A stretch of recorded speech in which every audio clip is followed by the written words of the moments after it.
second. What did you say? I said, I always tell Periel not to discuss prior to the show exactly what we intend to discuss with the guests in the waiting room, because then we've already said it, and then I have to say it again. So good evening, everybody. Welcome to the Comedy Cell Live from the Table. We're here with Periel Aschenbrand. What is that noise? I don't know. Periel, is that you? Anyway, Daniel Naturman. You have no space between your names. Daniel Naturman. We have special guest Peter Goldstein, who is a pharmacist, correct? Correct. And Suzanna Gim, who is a academic nerd.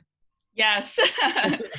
But you also, what's your profession? I'm a clinical pharmacist as well. So I have a hospital site, and my area of expertise is evidence-based medicine. As opposed to non-evidence-based medicine, which correct, is which is what Periel's we're all practicing right now. So you work for NYU Langone? Yes. I'm a patient there, Dr. Lamb. You know Dr. Lamb? Oh, no. Is that a specialty area? He's head of men's health. He was on like 50th and in Madison. Yeah, actually, I go to him too because Noam recommended him, but he's hard to get on the phone. Well, you're not supposed to be calling your doctor on his cell phone all the time. Well, no, but I'm saying if you do need to get a hold of these people, they're very difficult in this town. I usually email him and I get an email back pretty promptly, but maybe he likes me better. Anyway, so Peter, so why don't you explain what you emailed me to correct us on something? When we invited you on, what was it? So I listen to your show all the time, every week. I love your podcast, love the cell. I've been there. Everybody's been going crazy about the hydroxychloroquine, and you guys have mentioned it too. The amount of misinformation that's been put out there, it just blew me away. Just going back real quick, there's so many times in my pharmacy career where I was screaming out loud that this isn't right, something's wrong, going back to when OxyContin came out.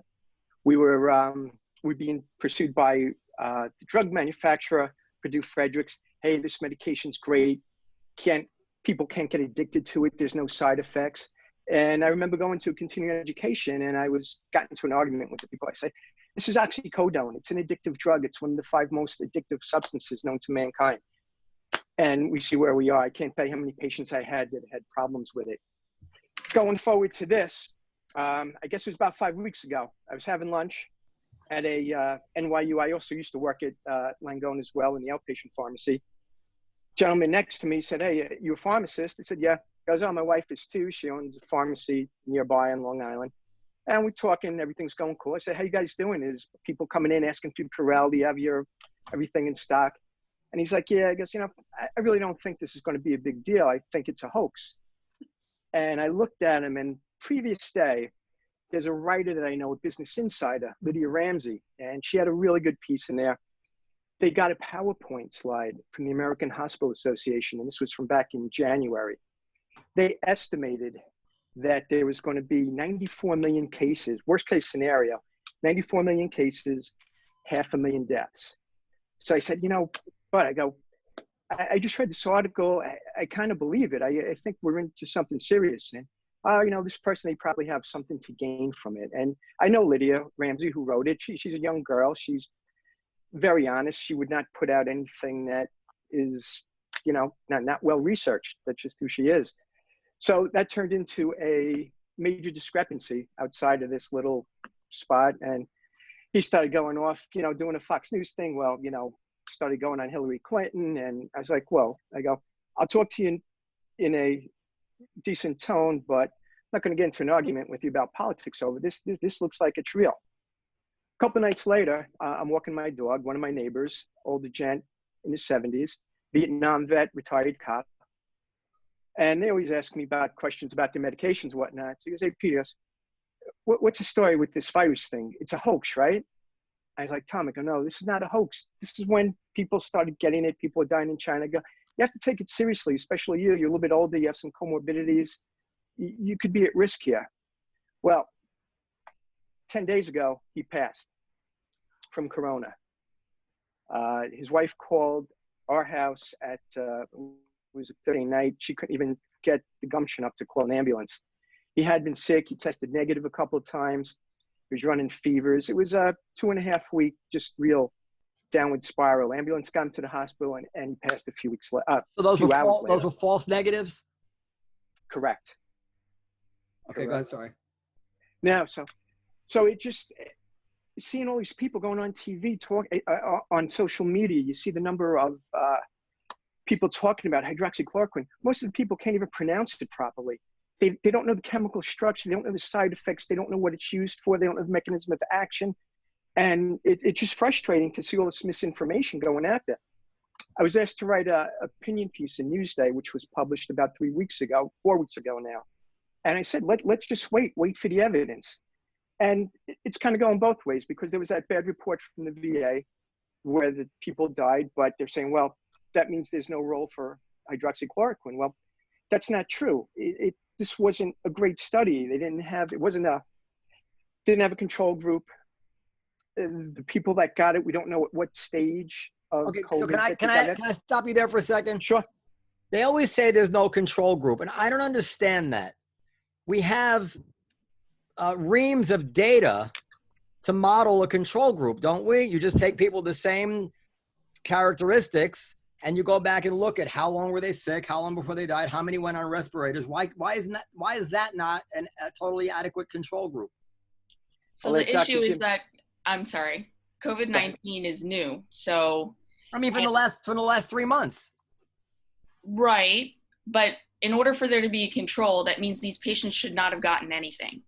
And before it even, well, no, because by the time they come to us, they're getting hydroxychloroquine. No, I'm saying you could take 100 people and give them hydroxychloroquine, and then you can pick out from your data 100 people who were not given hydroxychloroquine, match it up for demographics, age, whatever it is. I mean, I know it's not perfect, but it's unlikely to be way off, and see what was the average time that it took these 160-year-olds to recover.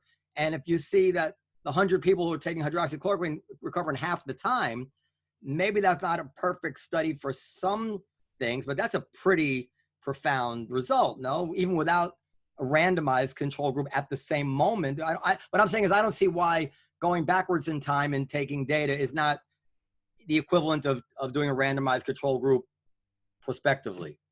Well, it's not equivalent, but what you're describing is kind of like a case control, and we can use historical controls. But what I was trying to explain is that because by the time COVID got to us, we were already had ideas about what treatments we should be using. So there were very few patients that were confirmed COVID positive that did not receive other things.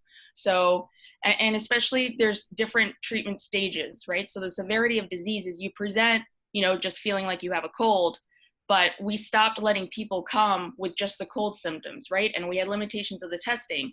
So because of that, by the time patients are coming to the hospital now, they're usually already infected. They've gone through the symptomatic phase, and now they're reaching that critically ill stage.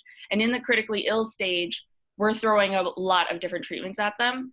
And there's no way for us to have a control of people just dying without any treatments now that are COVID positive. Right. So what you're saying is that you might get a false negative on hydroxychloroquine, meaning that you think it's not working, but the reason is because other things are working. But I mean, you're not totally flying. You have 100. How many cases have there been in the world? Over 800,000. Yeah. So I mean, it seems like if you do a study with a few hundred people of hydroxychloroquine and you're getting an average of half the general average of cases recovery in the world, it's not insane to say this is probably something, right? I mean, how else would you explain? Peter was finishing up something about the study in Virginia with the. Okay, sorry. I don't know. He might have been leading to where you're going, Noam. I'm just trying to understand because I hear this a lot. I never understood why you need 100 people. But Suzanna said something I hadn't thought of, which is there's so many people getting so many other drugs. No, it's a really critical point you just brought up, and I'm glad that that's a point that you're hearing a lot of, and it's not making sense to you, because to us, like those of us in the field, it makes a lot of sense to us, and we don't think about how we need to explain it better. But basically, the issue is the denominator. Because we don't have enough testing, we don't know how many people have it, so we're not able to track the disease in a timely manner and have an accurate denominator. And without an accurate denominator, The only people we're hearing about are the people that are going to end up with a lot of treatments, which makes the data dirty. I So think what Noam is though saying is, say hypothetically somebody had stage 4 lung cancer, and you gave them this new treatment, and it disappeared the next day, but there was no control group. You would still 100 people. 100 people and disappear the next day. disappear the next day. Even with no control group, you'd still be able to say something is going on here in that situation, because the history of stage 4 lung cancer will tell you that it never just goes away. correct. And that is exactly why the data we have for cancer is so bad, because we don't need control groups, because we have studied it enough to know the progression of disease without any treatment. Whereas with COVID-19, for us, the other issue is that we're in the US, which is different from the treatment options available in the other countries that got it first, which also makes it difficult for us to figure out how to manage it. Our comorbidities are also different. Obesity has shown to be a big issue that's contributing to the progression of disease. So that's something that's a nice, unique thing to developed countries, and especially ours. So is this fair? Is this fair? Will Sylvince briefly? Hey, Will. Yo, what's up, everybody? How y'all doing? Start Hey, over in the uh, middle of something. You guys sent me the email invite all late, so I can't. It's not like I was busy doing something. I was busy waiting for an email. So You got the email the same time everybody else got the email. Dial-up connections take longer to the email to come through. So then, is this fair to say? If the efficaciousness of hydroxychloroquine is real but not profound, you might not be able to. You'd have a lot of trouble drawing conclusions based on how dirty the data is. Is your term. But if it was quite profound, if it was profound the way penicillin cures strep throat, you could probably see that. Yeah, we would have seen it faster. You would have seen it already. Yeah. So somewhere in between. If it works, it's not a silver bullet. Well, I mean, the added complications are the dosing too. So everyone's using different doses, different durations, different combinations. Go ahead, Peter. You wanted to say so. I could tell. No, that's okay. Sorry, Peter. No, that's all right. I give you preference all the time. Also, what stage the patients are getting? We like her better too. Go ahead. 100%. I wish I was half as smart as Suzanna. The stages that they're getting at, is it early stage? Is it mid stage? Is it end stage? And quite honestly, prophylactically, the drug it suppresses the immune system. All right. That's why people with lupus take it. That's why people with rheumatoid arthritis take it. So why would you want to suppress your immune system if you're healthy? That makes no sense. I mean, just on the face of it, that's what made me go crazy. Is it fair to say that nobody actually knows anything about this disease? Like, it sounds like nobody. That is actually should be number one. Nobody knows shit. Well, that's not correct. Well, look, I just saw this other video where this girl who caught corona and she got sick. She was like, she felt like she was dying. She had it and she got over it in 14 days. So she's like, oh, cool, I'm back, I'm good. And then she's like, I could go back out and mix and mingle now because whatever. And then something in her felt like something was not right. She felt like she was still like not over it completely, or felt like it was just still there. So after getting tested the first time and found out that she had it, she called the doctor up and said, yo, can I get retested? And the doctor go, oh no, you can't get retested. You already got tested and you got over it, so you're good now. And she said, well, I just want to make sure I don't have it anymore. And so the doctor said, well, let me set you up with a drive-by testing. And you could, but don't tell them you got tested because they won't retest you. So she went and got tested. 3 days later, she has corona again. So the point is, because she was about or still, probably not again, probably still.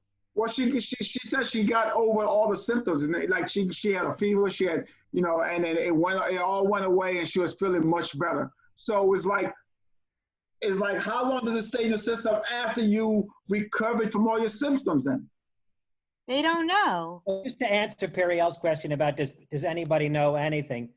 We know quite a lot, and in fact, I know more than most because I have been obsessively reading about this disease. So if you have any questions, you can certainly address them to me. But we have learned a lot about the invisible enemy, and there's more to learn. I have a question for our pharmacy friends. Now, most people, when they think of a pharmacist, they think of the guy that's at the cash register at the pharmacy. In other words, most people don't realize that you guys actually know some shit. That's 100% true. You know, the thing that got me most upset this year or 2 years ago, there's an ad on the subways in the city for capsule pharmacy. And it said something to the effect, when was the last time you saw your pharmacist, or the last time that you missed seeing your pharmacist? That's right, use us, capsule pharmacy. And I went nuts, and I tell all my students, that thing, if somebody comes into your pharmacy where you're working and they have those sentiments, you should be so pissed off, because part of the job of a community pharmacist, which is what I did all my life, you have to give the information, you have to be open, you have to educate the patient. It's just so important to start a conversation. What Dr. Gim does is totally different than what I do, and it's at a whole nother level. Don't call me Dr. Gim. Oh, well, Well, you're a doctor of pharmacy? Is that no, Peter, are you a doctor too? Are you a doctor of pharmacy? No, so I got my license back in 1984. It was why was it taken away from you? We're not going to go into that right now. However, he didn't get his license back. It's a joke. It's a joke. His license back in 1984. So I graduated. License back, comma. I graduated with a Bachelor of Science in Pharmacy. About 20 years ago, they extended it to a 6-year program, and you graduate with a PharmD. So you're considered a doctor. Suzanna has gone beyond that. They do what they call a PGY1, postgraduate year 1 residency, and a 2nd year of residency in a hospital. So they're working with doctors, doing treatments. Some pharmacists actually can prescribe medications, which is something I'm hoping that the government does right now. There you go. I love it. Wait, go away for a second. Move your head for a second. Who, me? Yeah. Wow, pretty cool. Will, I haven't seen you since the lockdown began. Are you Wait, go ahead. I want to ask Peter something, because just is not related. So let's just get through all the questions. So first of all, I had a friend when I've known 2 pharmacists who've gone to jail for distributing drugs. Well, obviously, So do I. I know more than that, unfortunately. It's very common, right? It's very tempting. It's people offer you money and money will corrupt anybody. I mean, it's not unique to pharmacy. And look at Michael Jackson's doctor.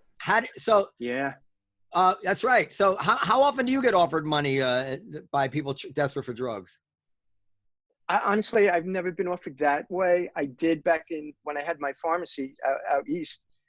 There were people that used to go around, and it was a whole scam. They would buy drugs from Medicaid patients, mostly HIV patients. They would take their medications, they would give them some money, and then they would go take those medications and sell them to the pharmacies at a lower price than they would normally get it. There was actually a big scam. It's called Operation Gold Pill.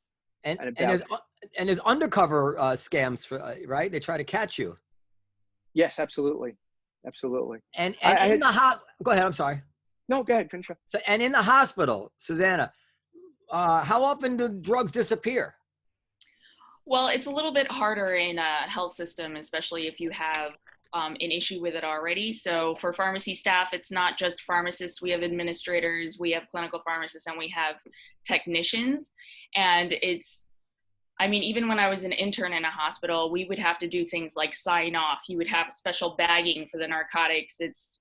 Try to keep it really tight in the hospital setting, because obviously it's a lot easier to divert in a setting that large. Right. Because I got in trouble. Some hospitals, they have like a vending machine for the drugs, where you have to have a card, and the card knows exactly which doctor or nurse pulled out what drug.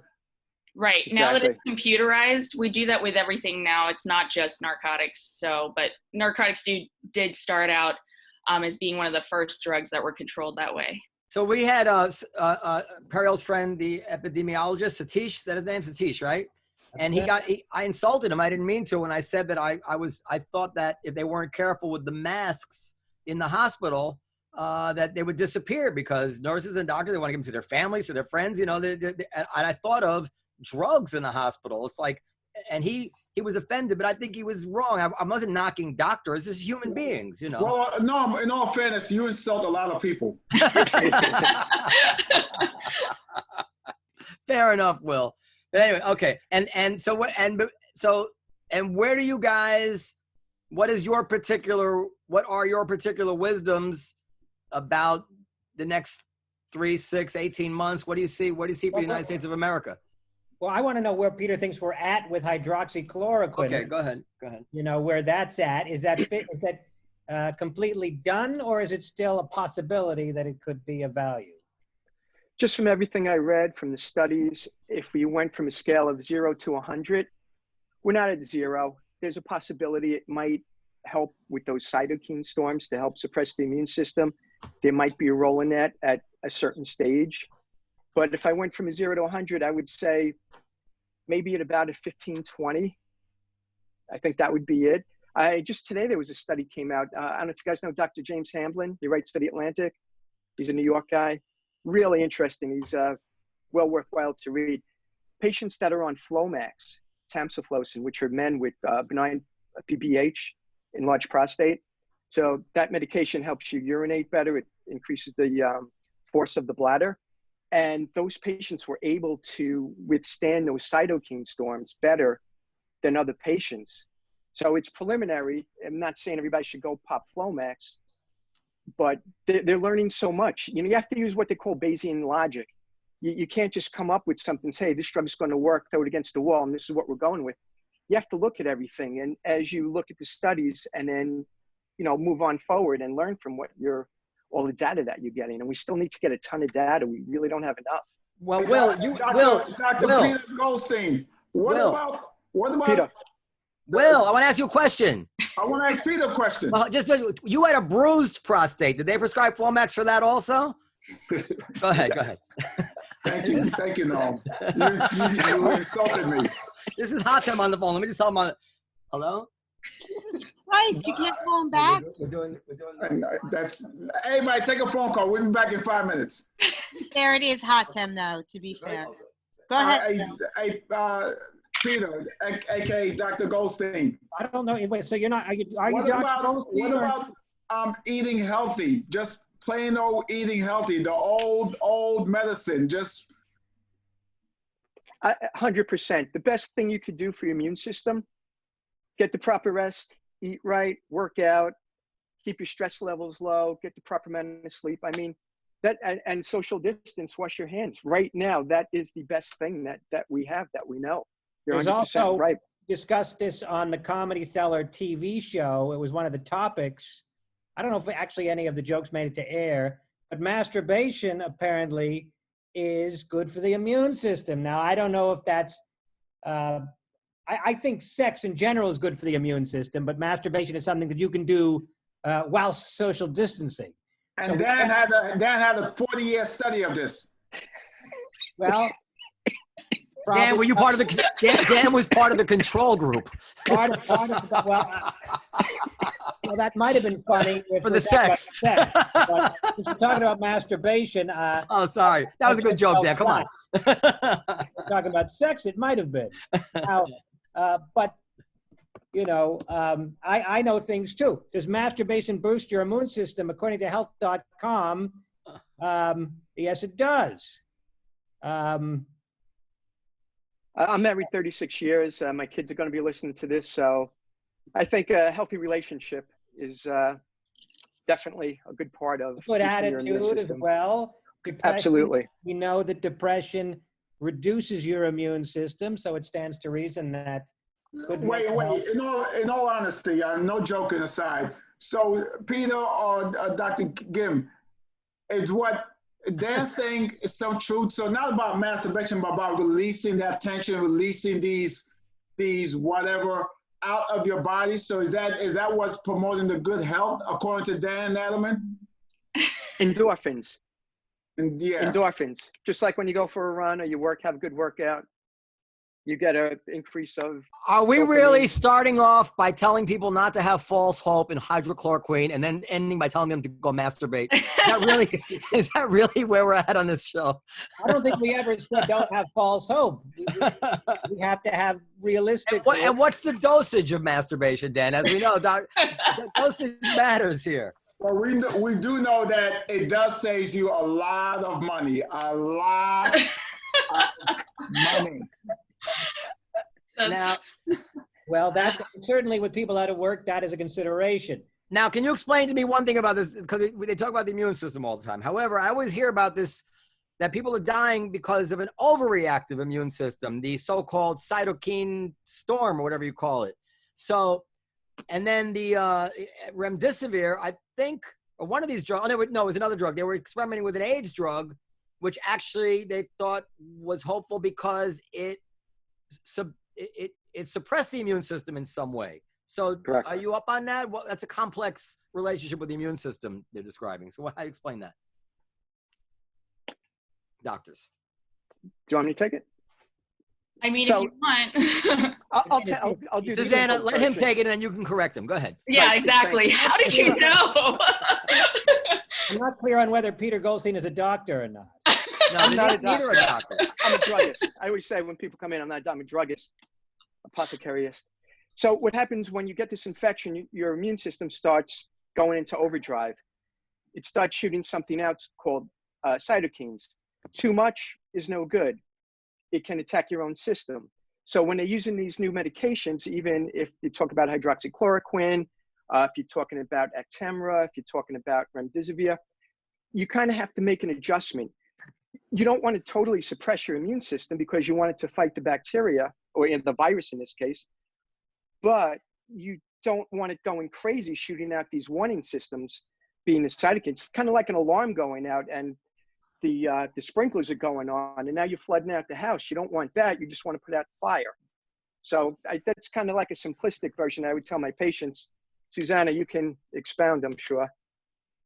No, I think you did a pretty good job explaining it. I mean, it all boils down to what was mentioned earlier, which is that we really have no idea what's happening.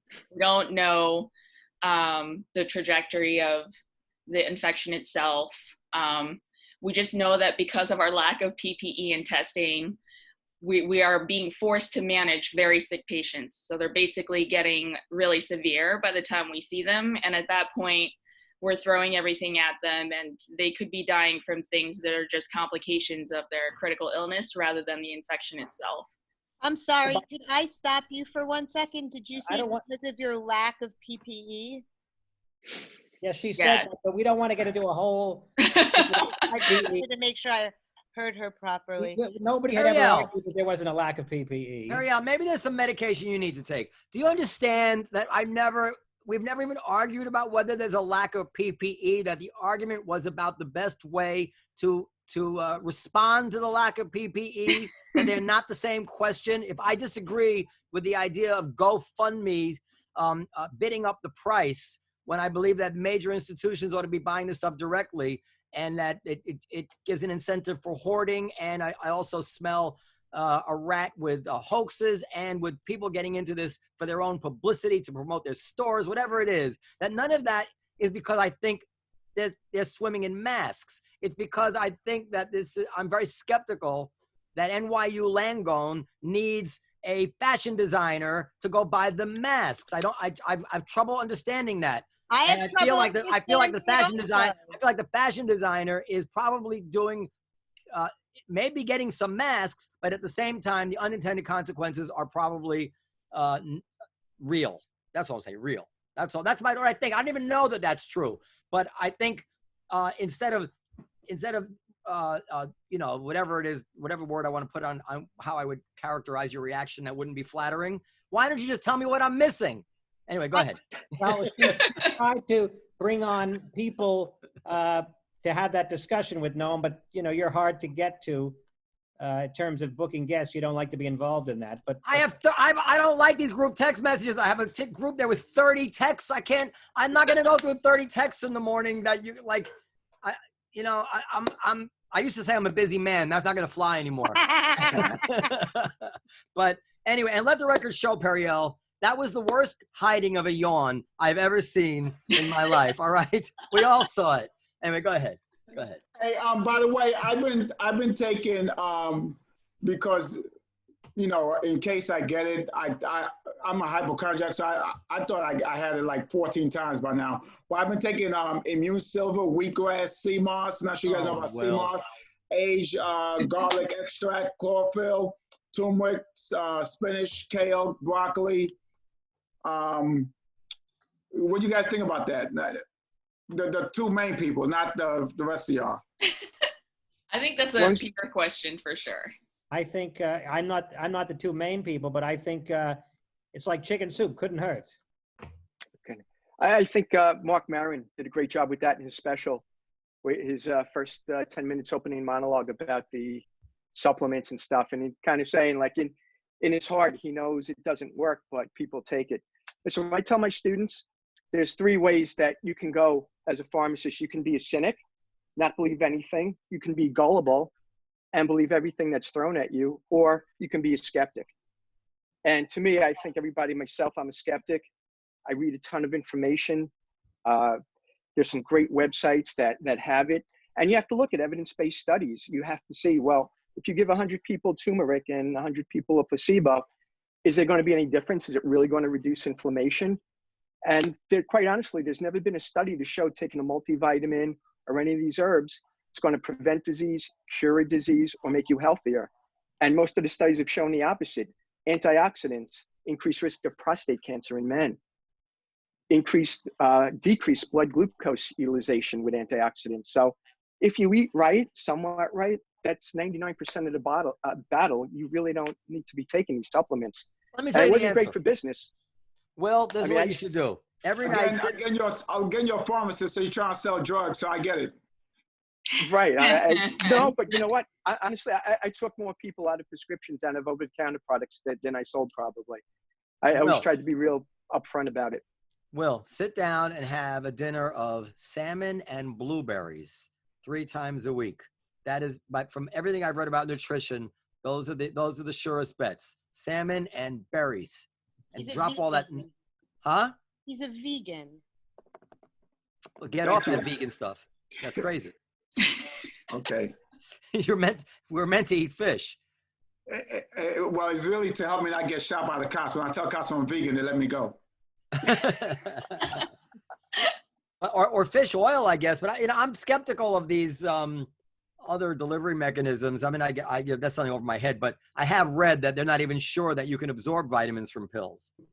So. Well, the whole point is, right? The whole point of this podcast today is, well, there is no point. How can we protect ourselves from the coronavirus, right? That wasn't necessarily the point. Stay home, Will. Stay home. Yeah, even if you do stay home, Noam, and you go and check your mail, there might be a piece of corona on that last piece of mail. No one's staying home 100%. You have to make some kind of move outside to either to go get food or to go look out the window. You know, I'm saying is, in the meantime, no one could afford these drugs. There's nothing to fight the corona. So my point to you guys is, what about eating healthy? What about just switching to a better diet in the meat? Because, yeah, there's no studies, but no, healthy diet is great. There's definitely studies that prove that Mediterranean diet, but I'm talking about supplements. First of all, don't say Mediterranean diet to Will because he's going to go into a whole power thing. Go ahead. I don't know that. Look, you know, which Mediterranean? You mean the French Mediterranean, the white people's Mediterranean? I would be skeptical that changing your diet now would do much good, you know, if you get corona in the near future. But if you've been eating well your whole life and you don't have diabetes or pre-diabetes or hypertension or any of these other pre-existing conditions, that's a good thing. If you have a pre-existing condition, it's going to be hard to get rid of it in the next month through diet. Absolutely. I think it's a little bit too late. But no diet get rid of black. Huh? Nothing. Susanna. Yes. What's your diet? That's a good question. I mean, I eat what I like. I'm definitely a meat eater, so I don't know. I love. Are you of Korean descent? Yes, I am. And you still eat culturally Korean foods like kimchi and stuff like that? I do when I go home, but my husband does most of the cooking, and he's kind of very American. So. Because kimchi is supposed to be extremely healthy. Yes, it is. So I always get that from my mom. She makes it. Is your husband a white guy? No, he's Korean. He's just born and bred in the Bronx. He's very American. The Koreans, there's still a lot of Korean on Korean love going on. Much like the Jews, the Koreans stick together. I guess. What about inter-Asian dating? Is there a lot of Korean, say Japanese? Is that frowned upon, or Korean Chinese mixed? That's definitely a taboo subject. I'm not sure we should talk about that, but yeah, Koreans don't usually talk about it if they are with Japanese people. Yeah, because the Japanese abuse the Koreans. It's a big thing. Yeah, I'm sure there's a Wikipedia article at least on it. It's horrible. Pretty huge, and they do get treated not so well in Korea if they're like that. And they abuse the Koreans. Oh, there's a book about this. I just saw this. I'm gonna look at. I just sent it to a Korean friend of mine. I'm gonna ask you. I'm gonna send it to you. But now, and the Japanese won't admit it either. I think that's really part of the resentment, right? Is that they did it and they pretend they didn't. Right, but we recently got them to force apologies and things like that. I'm sorry, the Japanese did what to the Koreans? They basically, it's kind of like the Civil War, except for it was Japanese people trying to deny Korean as a culture. They also did crazy things to the Chinese too, right? Correct, right. They did it to several cultures, so it's just kind of like a running theme in the world.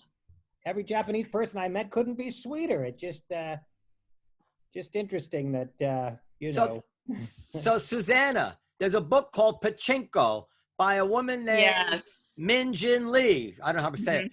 And I just ordered this book because it seems so interesting. It's a woman about a half foreign but oftentimes harsh new world of a Korean immigrant in imperialist Japan, who Sunja gives birth out of wedlock to whatever. It's a whole, but it's apparently a fantastic book. Yeah, it's a very popular book. I haven't read it, but my friends have, so I'm going to read that book. Yeah. Tyler Cowen, I think, recommended that book. I think that's where I heard on the Marginal Revolution site.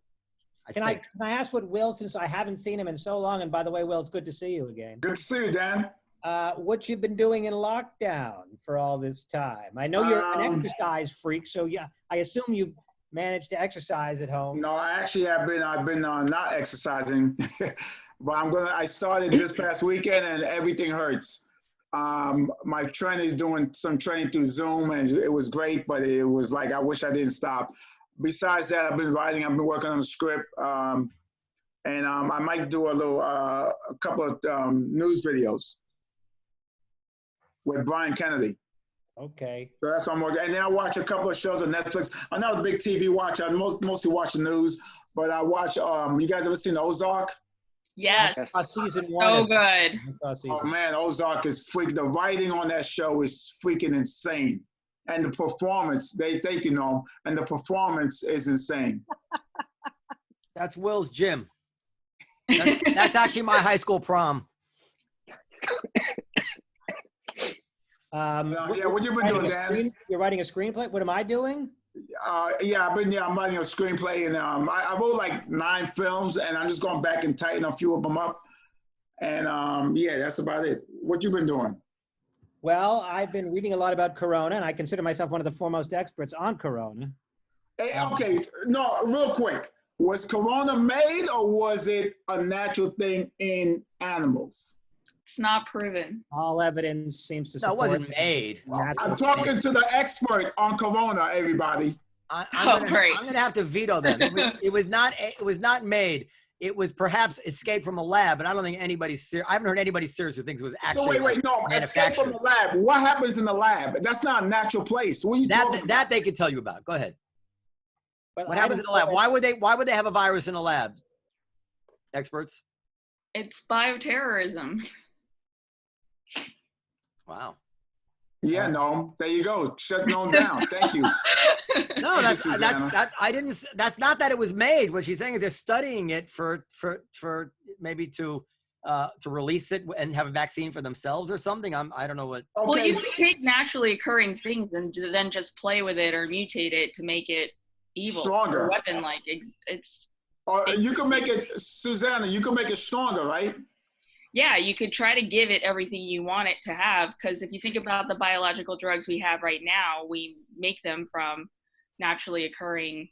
So, Susanna, would that means it was made? I don't know. I told you. No. I'm saying if they took the virus in the lab and they made it stronger, so is that technically called made?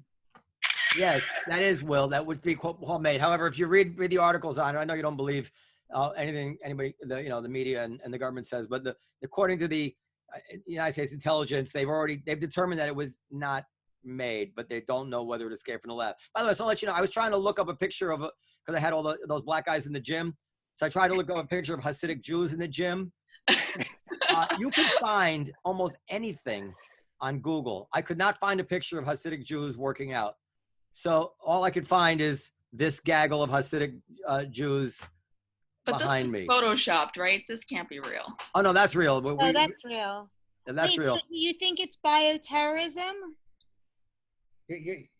Who are you asking? You're asking. Will obviously thinks it's bioterrorism. No, I'm not sure. I'm not sure if it's like. Dr. Jim. I'm not sure if someone ate a freaking live bat or if it came from a lab. I'm saying that's the two main things they saying, either made from in a lab or it's a virus that was already in existence and they just souped it up, they put steroids in it. I'm just saying steroids. Or someone just ate a bat and they couldn't wait to cook it. They're like, I'm hungry right now. I gotta eat this bat right now. You know what I'm saying? So I'm not sure here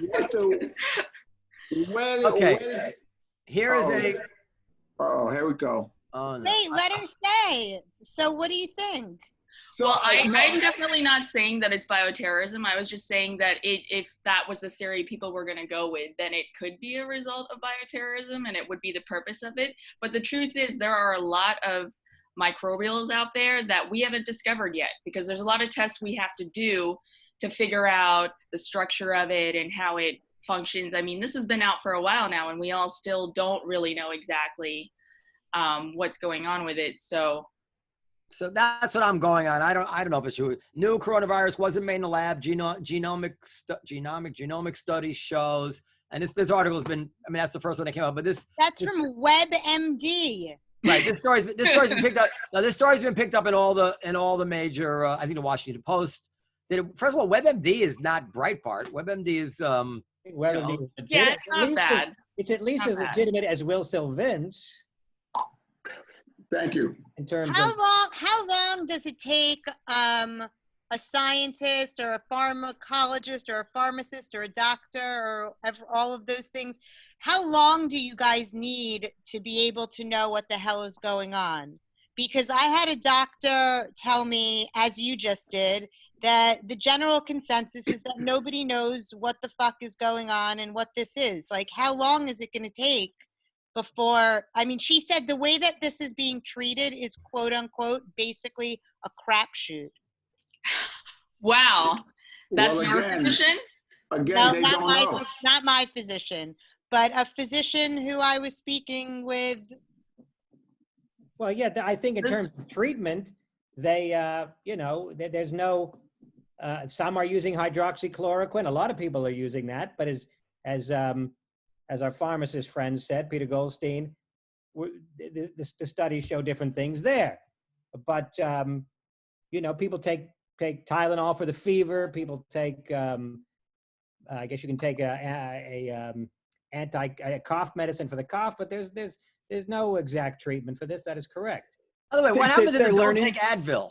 They were telling us, don't take Advil, don't take Advil. Nobody even mentions it anymore. That's not true. That's not true. Well, What's one not of the true? big things What's not about true? taking Advil, you can take non-steroidal anti-inflammatories. It was a causation correlation thing. There was the NIH said it's fine. I think one of the big things that they've discovered, but they found over the last couple of weeks, that this disease is causing blood clots, like these micro blood clots. Some of them are really small in the lungs, and they're finding they're having good success by using anticoagulants like heparin and enoxaparin in the patient. So that's one area where they're actually making some progress, and I think that's going to be a big deal. You know, But this is the thing, Peter. That in the beginning, Norm was right. They used to tell us, don't take Advil, take Tylenol. That's better. But now you're saying that's no longer true. So no one updated this info. Like I'm just now hearing about this new updated no Advil campaign against Corona. now, Will, you've heard the expression "the fog of war." No, I never heard that. Well, the fog of war is an expression. When you're at war, it's hard to find out what's going on, and there's a lot of contradictory information. I would think that analogously, the fog of war applies to the Corona pandemic. There's a lot of information, a lot of ambiguity, a lot of contradiction, and I think that is much like a war in that sense. What about the plasma? What about the plasma treatment? Again, these are pharmacists, so we have to be careful. I have another question. If you don't know about plasma. No. We should talk about plasma because go ahead. Like it's the latest thing that everyone's talking about, and that was pretty shitty of Dan to assume, like to actually intervene on your behalf because he thought you wouldn't know about plasma. My point is, when Noam does, can I just interject? What Noam has a tendency to do is when we have a person on in a certain field, Noam throws all skepticism to the wind and attributes to that person a infinite wisdom and omniscience. And I would caution Noam not to do that in general. I'm sorry for giving you the benefit of doubt, Suzanna, but go ahead. What do you know about plasma? You tend to give people an omniscience, and also you tend to ask them questions that might be beyond their particular scope of study. So I just want to caution you. Suzanna, I know you're married, but I think Dan likes you. But go ahead.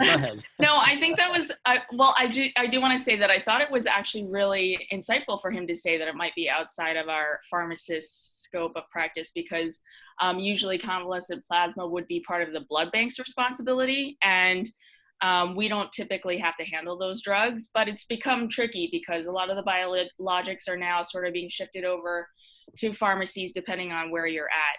But as far as the plasma goes, in theory, it makes so much sense. And everybody was jumping on the bandwagon. They're like, how can we get this? Everybody's getting infected. Everyone that's recovered, why don't they just go donate and we can save everybody?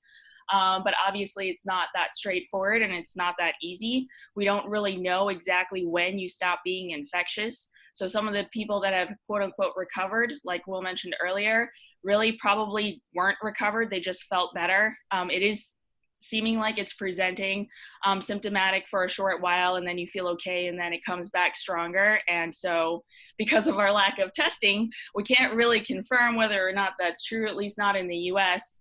And if you want to donate plasma to save someone, we have to make sure that you're not actually still infectious. So there's also another concept called antibody enhancement effect. And that basically means that your antibodies can actually increase the virology occurring in your body, which would just make you sicker. So because of that, we also, that makes the vaccine development issue a little bit longer winded as well. That's interesting. We have wait, I'm sorry. So plasma is good or no good? Unknown. Right. So again, like before, we still don't know. It looks like it's promising. Mount Sinai was the only place that was doing it for a while. Some of the other local hospitals are starting to do it, but everything is clinical trial status. By the way, Noam, there's some recent studies, I think, out in California and elsewhere are suggesting a much greater rate of infection potentially than we had thought, maybe as much as 30 or 40 or 50 times, which would reduce great, but I don't know. Mortality rate quite a bit. And I don't know where things are with that. Does anybody have a feel for the following question? I'm going to ask Tyler Cowan on Saturday, but you don't want to ask me? I'm going to ask everybody. You don't need to answer though. If we had all started wearing masks on Valentine's Day, if we, on February 14th, if we'd all been wearing masks rather than being told not to wear masks, how many fewer deaths do you think we'd have? Or what percentage? I think it would be quite significant. Definitely. I think it might be so significant, maybe we wouldn't even need to have locked down like we did. I think we at least more than half, 60, 70%. It's amazing. I mean, it was so like they want to look for the bad guys here, but why the hell did they not? They actually told us do not wear masks. Like what? I think Reason why, was because the that? healthcare workers didn't have enough. they thought It we doesn't even need to be N95. It could be a scarf, anything. Right. They send us off to die. Like, and it's common sense that when you wear a mask, you stop your joints from getting out. They did this before. They the Chinese been wearing masks. America's made fun of the Chinese or anybody wearing a mask in the street, thinking they whatever. And now they told us before, they told us don't wear a mask. Now everybody wear a mask. It seems like they're doing small steps. Like, okay, don't do that. All right, do that. All right, don't do that. All right, do that. All right, don't do that. It's like, Right. it's like they've been playing this cat and mouse So game true. since freaking February. It's like, no, you guys are good. Okay, no, let's do this. It's like they just, we should just go all out, take major precautions since day one. No, you should look at countries like South Korea who actually have succeeded in getting this under control very quickly. I was just about to talk about that. I'm so glad you said it and not me. I was going to say that too. Basically, it's important to keep in mind that in Korea, at first when it jumped up there, everyone was like, oh my goodness, why is it happening in Korea? Korea's developed. But they were ready. They had a plan. They did not even do a lockdown, and they controlled it because they were really aggressive with their testing. They did this contact tracing. So anybody that was positive had to tell them, all the different people they were in contact with so that all those people would get tested as well. They did a lot of social distancing. They were always wearing masks. I mean, they also have experience with SARS and MERS. So some of these countries that are more familiar with how this can blow up are a little bit more sensitive. Well, the good news is if there's any good news, perhaps the good news is that the next time anything like this arises, we will be right there with the masks, and we'll do what Noam suggested. And unfortunately, it was a little late for this pandemic, but perhaps the next pandemic will be ready to go. I do want to say hi to Ray Ellin, Aruba Ray Ellin, as we call him. Hi, everybody. By the way, just to piggyback on what you just said, I heard that de Blasio said we're not going to rely on the state or the federal government or other countries, and we're going to have plenty of supplies of our own ventilators and gowns, all the PPE, and I was very happy to hear that. we don't need ventilators anymore. By the way, going back to what he said before. So de Blasio said that the reason he told everybody not to wear masks was because they wanted to save it for the healthcare workers. But I've read a bunch of articles since then, and that was apparently just total unmitigated bullshit. He's just trying to cover his ass. That the doctors really were advising, and for medical reasons, they thought you didn't need to wear masks. I think a lot of the problem, what they were saying, that the mask will, if somebody has COVID, if they're positive, you wear the mask, you're going to protect somebody else from getting it. If you don't have it and you wear it, and if you don't handle the mask properly, you're increasing your risk of catching it. Because if you're taking off the mask and then you touch your face and for some reason the germ is on there, you have a better chance of getting it. But the point is, what's the chances of someone not handling it versus like the percentage of people that's handling it right? I feel like I'd say it's more handling it wrong, definitely. Yeah, but but my point to you is you're containing your germs right here, as opposed to letting them out into the atmosphere, and then now is everywhere. You know what I'm saying? Versus the germs are contained. So even if you handle your mask on, it's between you and your germs. It's not you and the germs and anybody else. So even I'm talking about as far as catching it. Yeah, so I feel like your germs there'll be less germs out in the atmosphere if we have masks. Even if you're mishandling your mask, at least that's you and your own germs. That's a good point. Good point. Noam's question still stands. Given all these variables, given mishandling of masks, everything, had we started wearing masks on day one, and of course, as Noam pointed out, you can make your own mask, how different would the situation be? And I think it's a valid question. And Peter, is your sense that the situation would be much improved over what it is now? I think if we started social distancing early, obviously that would have made a difference. I don't know if the masks earlier. I mean, The thing is that it's a good point. The thing is that, you know, I mean, what's going on? Oh, no, that's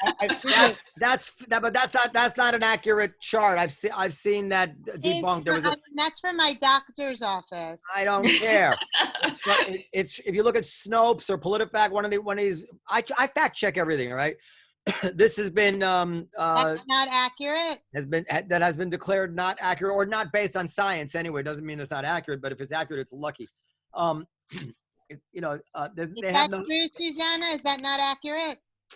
Well, I'm not sure about the numbers, but having a barrier is definitely better than not having one. And I think the mishandling, it's not just the way you have it around your nose. It's also if you are touching yourself and touching the mask, and touching the mask on the wrong side, then you're also spreading.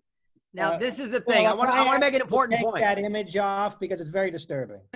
I want to make an important point because I think this is a valid point. Given the nature of the whole concept of viral, which is the compounding nature of the numbers, goes from 2 to 4 to, you know, if you give a penny one day and 30 days, you double it every day in a month, you have over $1 million, right? That like anything which even helps us a small percentage 8 weeks ago, as it ripples through the compounding effects, would have a huge effect by today. So to whatever extent, they're telling us to wear masks now because I think it has to be more than, I mean, it's a pretty, you know, inconvenient thing to put everybody in masks. So they must think it's somewhat significant. And that somewhat significance compounded over the effects of 8 weeks, I think would have to be very, very big. That's my point. That's what viral is. Thank you, Noam. Thank you for that point. That doesn't make sense. So the question is do the negative effects of mishandling the mask, are they outweighed by the positive effects of a infected person not infecting others? I think the answer is yes, or they wouldn't be advising us to wear them. They don't know. I didn't realize they were advising everyone not to wear them. They had been, yeah. They had been. That's crazy. Yeah. At the beginning, yeah. Well, I certainly don't I think they were afraid of people not having the supplies. I mean, what's going on in the hospitals? That's how they rationalize. That's true. No, I think that it was through. Figure out what's going on, and then come up with they was doing it as they go along. It's like this is they were treating this like it's brand new. We had different viruses out before, so it's like you guys, they've been through this shit, and there's been experts that have been through this shit. They should have let the experts tell us what to do and handle it. But it was like, okay, we'll see how it goes tomorrow, y'all. It was like a damn reality show. As I come back to my fog of war analogy, or to quote Mike Tyson, everybody's got a plan until they get hit. And by the way, think about what you're saying. Who? A lot of people said stuff. Who? Peter.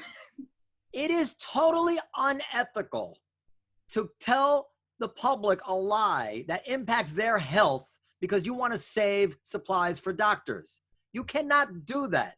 Well, unless saving supplies for doctors does impact the public's health. Yeah, no, but you can't. You cannot tell people lies about what if they have masks that they already own. Hold on, a lot of people already own masks. I had masks. Wait, Noam has a point because it's like the whole purpose of you protecting yourself so you don't go to the doctor. You know what I'm saying? So if there's less people going to the doctor, then you won't have to worry about it. So it seems like I bought masks. It's better for the people than the doctors, because I bought masks in February. By the same token, I'm sorry. By the same token, we can't jeopardize the lives of nurses, doctors, anesthesiologists, respiratory therapists. Oh, what these people have been going through the last few months is incredible. And we're going to be lucky. We're going to be lucky next year if there's a nurse left, if there's a doctor left. I'm telling you. Absolutely not. You can make a law. You can make a law forbidding it, making it illegal to sell masks to anybody but hospitals. You can do that. But a doctor, the medical community cannot feed lies. I bought a box of masks in February, and then I was told you don't need them. I gave some away. I didn't think I needed them. But no, they were right insofar as wearing a mask there's a good argument to be made that it wouldn't protect you, but that it would protect others. And I think at that point, perhaps they didn't realize how many asymptomatic people were out there, so they didn't seem to feel the need that everybody should wear a mask. But I don't think they did it to save supplies. I think they believed it. I mean, I've read a lot about it. I think they did too. And I think your point about lying is totally bad. And I think the fact about lying about taking these medications, that it's going to save you or cure you or prevent you from getting it, is just as bad. I mean, people can't get these medications who need it. You know, people with lupus. Imagine you had a mask, you didn't wear it, you got sick, and de Blasio's on record saying, I only said that because I was trying to save supplies. Oh. You better fucking sue that guy right now. That is absolutely a lawsuit. But that wasn't the reason. The reason was they felt that you wearing a mask because of mishandling it and not. Yeah, but de Blasio has said he did it to save supplies. I think he left himself open. I'm gonna try to start some trouble. Wait, you say sue? What about that state that's suing China? Missouri. What do you guys think about that? Missouri is suing China. Yeah. I don't think China's gonna show up to court. The courts are closed. The courts are closed, and they're not going to open for like a year, and neither's the rest of the country at the rate we're going. Well, for us, it wouldn't make sense because they found out that most of our virus is from Europe. Are we going to sue Europe? But they're not suing China because the virus came in. They're suing China because they didn't tell the They truth. mishandled the information. Yeah. We want to let Aruba Ray promote what he came here to promote. Yeah, then we'll go. Go ahead, Ray. Well, first of all, let me introduce Ray Ellin, philanthropist, comedian, director, writer, and let's face it, ladies' man. Lothario. Wait a minute, you didn't introduce me? Is it a black thing? Well, I tried to. We were in the middle of a conversation then about hydroxychloroquine, right. which I've never actually heard you pronounce, and I'd kind of like to hear that. I'm so happy I used the word Lothario correctly. Sometimes the word comes to me, I'm not really sure. It means a man who behaves selfishly and irresponsibly in his sexual relationships with women. That was exactly the word I was looking for. You are a Lothario. Lothario Ellin. Go ahead. Lothario. Go ahead. Gentlemen. Go ahead. But he came here. He has a charity that he would like to promote. Well, Lothario the charity. Go ahead. it's called supportcomedians.org, and it helps New York-based comedians who are out of work. We've been helping so many people in the past just 5 days when we first started promoting it. And it's very exciting. We had some huge, very generous donations from Tell him. Louis C.K. contributed How much? $25,000, which I was shocked. I was pleasantly surprised, very shocked when I saw that. And the money has really been being put to great use and helping a lot of people. Judd Apatow made a very nice donation as well. So How much? He gave $1,000. Those are both they're both public. They're on the page. You can see them. So I say wow because he gave a lot of money to a lot of other things already. Yeah, exactly. Yeah. So I'm not. If someone doesn't contribute, I totally understand they're giving other things. But if anyone can contribute, it's for the New York City community, regardless of skill level. If you're an open micer, if you're a headliner.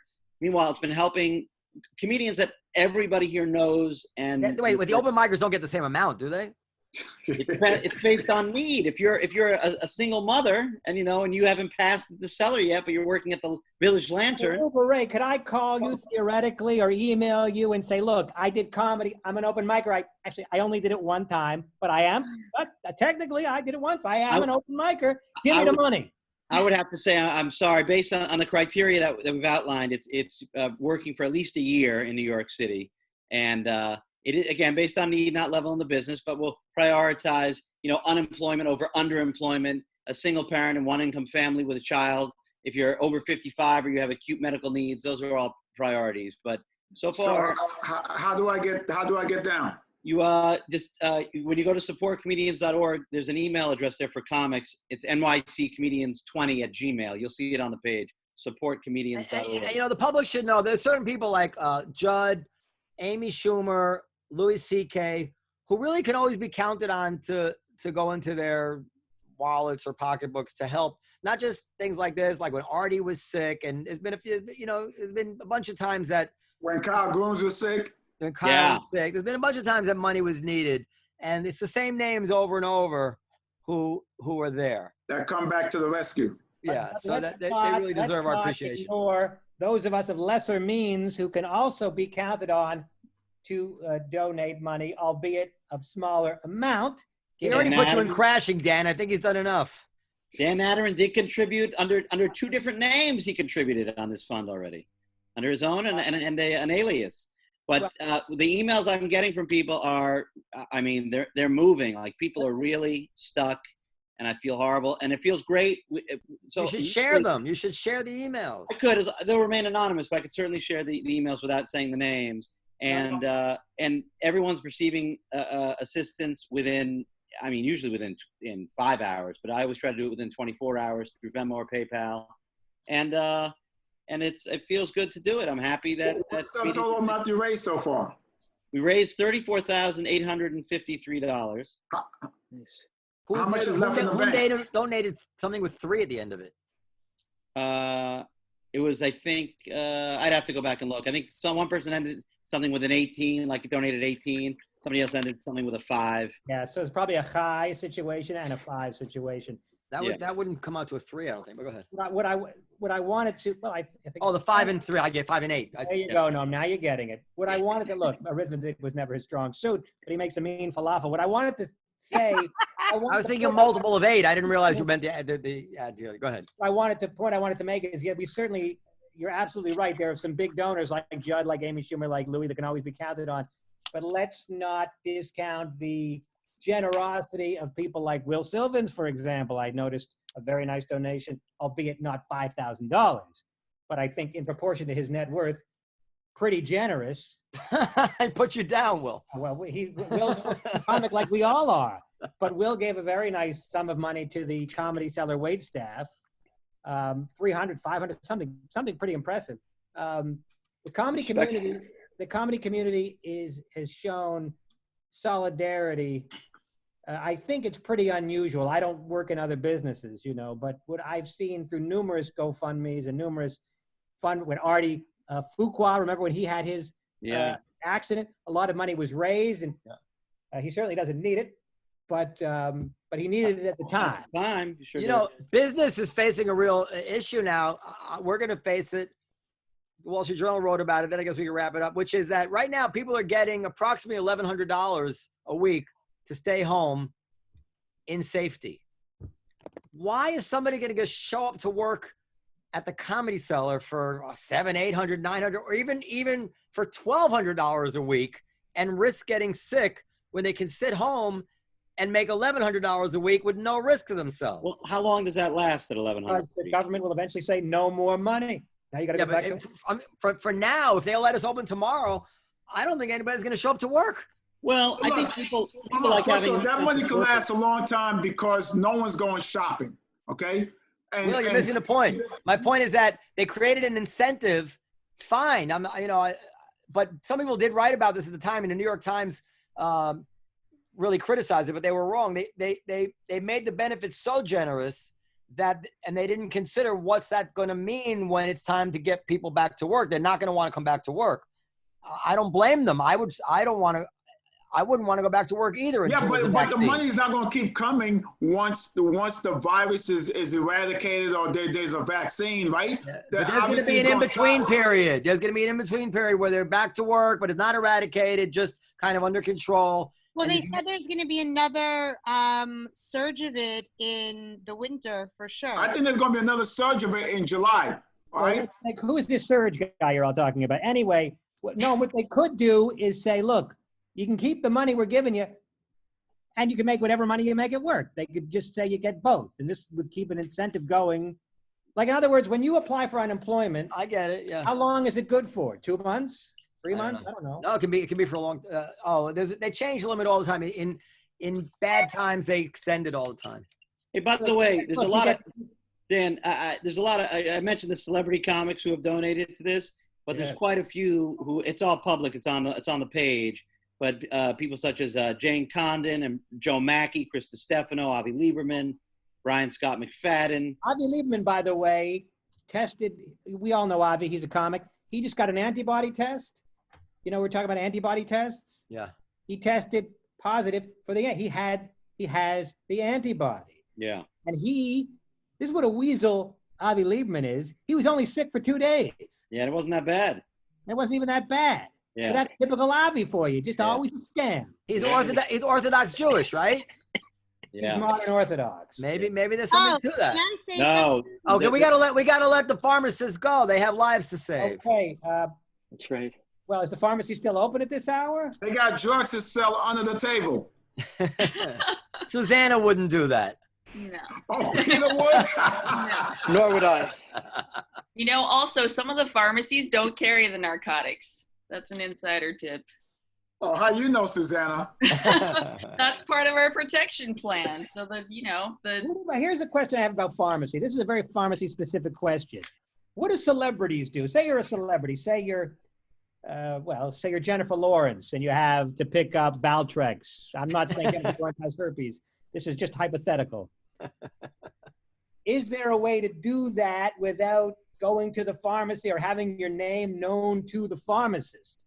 How deliver, but I don't know how to keep your name secret. How does that work?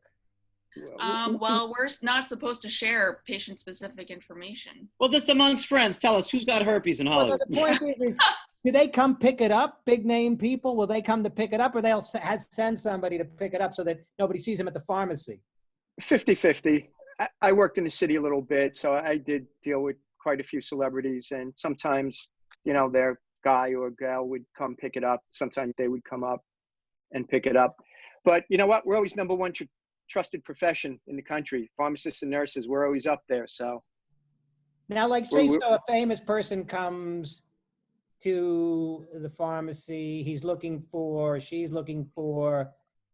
lithium, which is used in manic depressive illness, as you know. absolutely. Would you be discreet and say, okay, Cedric the Entertainer, we've got your lithium right here? We only do that with Viagra. Or do you be like, years ago, I'll be honest, but years ago I was at UPenn and I was picking up a prescription for Prozac. And the guy behind the counter says, how's the Prozac working for you? And I said, hey, dude. I said, dude, there's a whole line of people behind me. He said, don't worry about it. Nobody knows what Prozac is, which at the time was true. That's not okay. But it's not okay. I can't do that. I schooled him. I schooled him is what I did. Good. And he deserved to be schooled. It schooled. worked for me anyway. I stopped using it. But I know for some people it's very helpful. Absolutely. All right. Well, let's just all say we're happy that Periel is recovered from yes. I'm not Periel's disease. supposed to take an antibody test. Periel, you had corona? She was diagnosed over the phone. It's called telehealth. No, Noam is very skeptical of that. I can't wait to get this antibody test, and then you're going to have like scientific evidence. Is that going to be sufficient? Just make sure that the test is one of the tests that have been approved, because only 4, I think now it's up to 4 companies have approved tests. I was just the problem is will give it to me. It's false. So they're assuming 5% of the population has it, and some of these tests, the specificity is only 95%. So you're going to get 5% false positives compared with 5% of the population. So out of 100 people, 5 might test positive, but you don't know. Only half of them might actually be positive. Half might be false positive. And don't forget about the base rate fallacy. What's the point of even taking the test then? Until they get a good test that has a good specificity, we don't know yet. It may not be all that good. It's just a way for pharmaceutical companies to make an enormous amount of money on the test. So don't take the test? You can do it if you want, but a lot of the tests out there are not approved by anyone. So it's highly questionable what the result even actually means. So, and I don't know if your insurance is going to cover it. I mean, that's another thing you might want to check before you do it. I'd be more nervous to hook up with someone and catch COVID than to catch, HPV at this point. Thank you for that, Ray. Thank you. Thank you, Ray. Thank you, Ray. No one can get laid. When are you supposed to get laid? Times are very dark when Ray Ellin is not getting laid. Ray, stick to the sponsorship. I want to thank the Lord for sending me Periel as a perfect foil who says something. She just delivers fastballs right over the plate on a regular basis. She's the Sandy Koufax of liberalism. And by the way, I was calling Periel when I first met her for a long time, and she never corrected me. But you're a visionary. You knew what was going to be needed. Just thought it was your accent, honey. Periel. He doesn't have an accent. He's born in Brooklyn. Thank you, Noam, for the facts. Yeah. All right. Okay, so we who do we have Signing off. on our next Wait, episode? don't sign off because I have a non-pharmaceutical question for you. For me? Okay. Okay. I don't want to keep them. If you want to They stay, don't please ha- do. I mean, they can say goodbye. They can say goodbye. They can. No, we'd stay. like them to stay. I just don't want to pressure them to stay. So go ahead. You just go. This is. I really want to know what you guys think about this. I got called an anti-Semite in front of 30,000 on a Facebook group. Oh, you're gonna get shut down. You're gonna get canceled. Somebody posted something about how the Orthodox Jews are donating plasma in large numbers. And I said, well, that's great. It would also be helpful if they would stay the fuck at home and practice social distancing. And one of the people in the group said, oh, well, it's nice to know how you feel about, Jews or Orthodox Jews or whatever. And I was like, excuse me? Like, have you heard the way I speak? I was like, how dare you call me an anti-Semite? I was like, these are material facts. My mother said that to me once, What? that I was an anti-Semite. Because I said something, and we are Jewish. I mean, Goldstein. He withheld the prescription for her, and she got upset and called him an anti-Semite. Yeah, you're an anti-Semite, Peter. Wait, what did you say though? What was the words you said? it's not a nice thing to say what you said. Well, you said anti-Semitic. What? It's true, isn't it? I mean, I didn't even say anything that was. It's a fact. I mean, they came out and said we're It's not like saying there's a story about some black people doing some sort of good work. Say but that'd be nice if they would stop murdering each other. So it's like, yes, you can point to some, but it's just not the time and place to say it. It betrays a certain hostility. You're not talking about that issue now. You're talking about something good that they're doing, and to just pull out a hostility to try to, like as if any conversation about Hasidic Jews is now appropriate to say, yeah, I wish they'd fucking stay home. I could see why somebody said, I don't think you're anti-Semitic. I mean, not diplomatic. No, You're anti-diplomatic. Well, coming from you, I might take that as a compliment. I mean, no, I'm not even criticizing you. I'm just saying. Well, I don't know that that's true. I thought that was exactly the place. It's like beating the shit out of your wife and then being like, oh, wasn't that nice of OJ to take Nicole to, out to dinner or to that women's shelter? It's like, who cares if you're donating plasma? Okay, I take that back. It's a way I suppose you're right. I don't know. It's a way of letting people know to donate plasma. Not. Hey, look, you guys can argue all day, but please do not drop the N-bomb. So, questions, comments, criticisms about the podcast at comedyseller.com. I don't think it was a nice thing to say, Periel. As I said, podcast at comedyseller.com. Do you have any data? Well, an article. Is that a real question? No. An article came out in the Times saying how there's a very high infection rate amongst the Hasidic community in Brooklyn. That article came out, I think, today or yesterday. Oh, I assume they're giving it to each other, but are they spreading it to us is what I'm saying. I didn't say they're spreading it to us. They're going into hospitals like Maimonides and infecting nurses and doctors. I mean, I didn't make this up. This is a fact. Well, people in general are doing that. Fair enough. Fair enough. I mean, I know people get too sensitive. You're making a point. I love when you whites fight. Keep going, please. Well, there's not a lot of real white people. And I didn't mean to say, now I'm being like, I didn't mean to say anything. I'm just saying like every group has their Achilles heel, their statistical Achilles heel of the things that somebody points to if they want to put them in a bad light. And often they're true. But when you bring it up, but I didn't bring it up. Somebody else brought it up. Somebody else brought it up and was like, look, they're doing this good thing. And it's like, well, they're doing this good thing after they've been in the news for the past month doing this very bad thing. And frankly, it gives Jews a bad name. Well, I think what Noam trying to say is not 100% of the Jews. So it's like a group of them, but that doesn't represent all the Jews. That makes sense. It's like, yeah, this group of Jewish people were doing this so-called bad thing, but that does not represent all the Jews. So when you say, I wish they would stay home, or a simple fix was, well, go tell that group that came out that's doing this bad thing to keep their asses at home, as opposed to they all should keep their asses at home. Look, I'll say this about, we Jews suffer from something that I know blacks suffer from it, and probably Asians suffer from it too, is that police shootings? That we get uncomfortable when somebody airs our dirty laundry in public. And so the things that, you and I might say to each other, many Jews will, like I used to tell this story about the time when the rabbi tried to molest me one time. This is a true story. He didn't molest me, but he tried to molest me.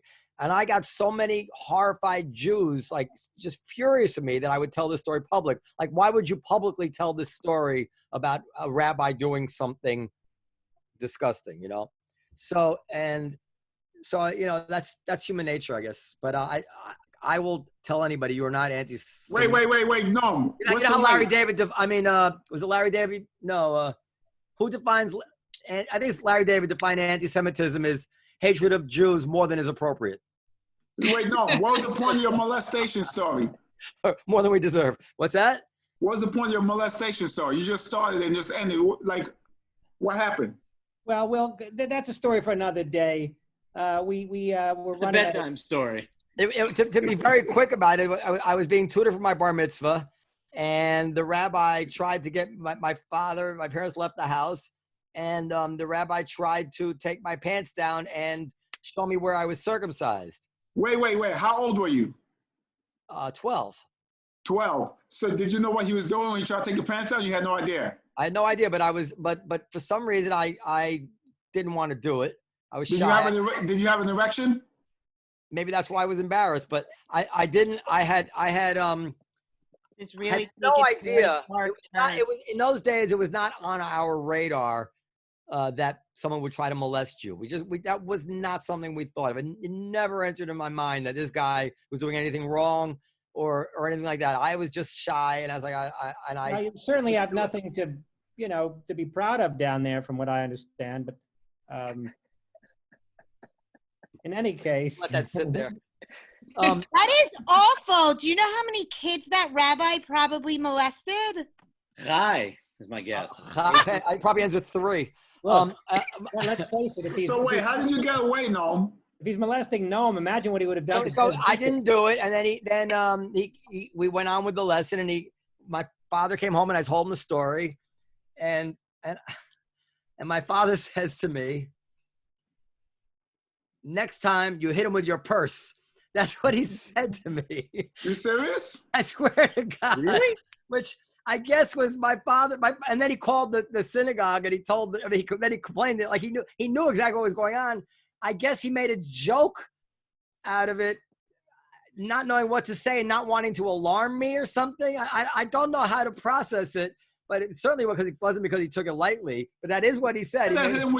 Did you laugh, or did you not? Were you confused? I laughed. It's so long ago. You knew it was a joke. I know it was a joke. I'm not sure exactly how I interpreted the joke, but like I say, the idea that adults would that there was such a thing as molestation of children was totally not on my radar. I never had that. So I couldn't have understood it. Fairness to this guy, you didn't know that he was going to molest you. He could have been just taking your pants down just to see if you were circumcised or not. So there's no real proof that he was going to molest you. You want to confirm his Jewish identity, is that right? This was not Jussie Smollett, all right? I'm telling you, I know. And his juicy smoothie, according to Dave Chappelle. He took me up to my bedroom. He made me lie down on the bed. He started to unbuckle my pants. And at that point, I actually don't remember what happened. No, at that point, I stopped him. And it's clear what he was up to. Did you continue studying with this guy the follling week, or Yes, no, went back numerous times. That was it. Your dad called the temple, and then what happened? I don't remember. I never saw the guy again. No, Noam hired him. I still miss him. Olive Tree. That was the first. Come to find out, he was not Jewish at all. He was Catholic. No, he was Jewish. So anyway, that's the kind of story. If you tell that in public, people will accuse you of anti-Semitism. We are in public. No, all right. I think we should go. I got to do the Comedy Cellar. Dan, why did you and Ray join me on the Comedy Cellar show after this? And Will. Ray has a Zoom meeting with some friends that he convened. Yeah. Just say no, Dan. Just say no. You want to do it, Will? We got Jay McBride, Emma Willman, and Mike Fenoya. Yeah, I think I could do it. All right, I'll send you the link. I'll tell Liz to send Will the link. All right, so podcast@comedycellar.com. Noam, has nobody been writing in? Because you haven't been forwarding any emails lately, and it's hard to believe nobody's written in for 2 months. Written what? Nothing. Yeah, I got somebody wrote in for something but wasn't like a criticism of the show or somebody. Somebody wanted to know where the old Louis C.K. interview of Melina Rizek was, that kind of thing. Anyway, Comedy Cellar podcast@comedycellar.com. Also, Periel's books are still available online. Eat My Bush and Down on My Knees. Everybody who's watching, jump onto the Comedy Cellar. We're going to go to part 2 of Noam's molestation. Peter, where's your It's pharmacy? not live, Will. I don't have them anymore. I teach at Long Island University at LIU in Brooklyn. So Okay. I'm kind of like semi-retired right No now, longer but practicing pharmacy. ready to get back into the scene. And Is your Suzanne- license revoked again? And everybody, please give what Good night, you can. everybody. Good night. Good night. Good night. Support Thank you, comedians. pharmacists. That was great. That really got .org. great. Yeah, and actually, I wanted to do a quick plug too. We started a Facebook groups page for New York. It's NYCOVID 19, like 19, and you can go there. It's public to get, information on COVID-19. And after you get information about COVID-19, donate what you can to supportcomedians.org. Can I do a quick plug? Yeah, of course. GoFundMe.com/IamMaurice for my film. Say it again, because just to make sure people got it. Oh, GoFundMe.com/IamMaurice. Okay, everybody. We'll see you next time. Nice meeting Thank everybody. you. Bye. Nice meeting you Bye. all. Yeah, nice meeting you guys. Thank you. Thanks for having us. Thank you. Thanks, Perry. I hope you're feeling better. No, Thank thank you so you. much. It's fine. Yes, good luck. Pure Val. Bye, Will. Thank you. Nice meeting you. Bye, guys. Nice meeting you. Bye-bye. Thank Same you. here. Stay well. I'll be following you, Willie.